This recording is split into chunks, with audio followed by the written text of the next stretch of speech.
আমাদের সময় একেবারে খুব সংকীর্ণ, আগে আপনারা আপনারা বেশি আলহামদুলিল্লাহ। তো অনেকেই বাইরে ঘোরাফেরা করতেছে, আমি ফিরি পাশে যাচ্ছি, বিনা কারণে কেউ বাইরে থাকবেন না, বিনা কারণে কেউ বাইরে থাকবেন না, অত্যন্ত বসে দিতে আসি। আমাদের সম্মুখে সাংগঠনিক খুব জরুরি ভিত্তিতে তারা সভাপতি আলোচনা আমাদের সম্মুখে বক্তব্য রাখছেন বাংলা সংগঠন পরিবেশের মূল সদস্য মহোদয় মাহমুদ হোসেন।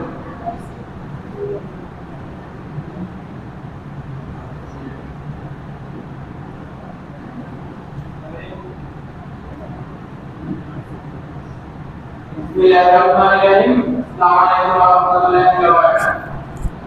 আমাদের সংগঠনের মূল উদ্দেশ্য আছে গরিব মানুষের সাহায্য সহযোগিতা করা এবং মানব মুক্তি এলাকা সহজ করা।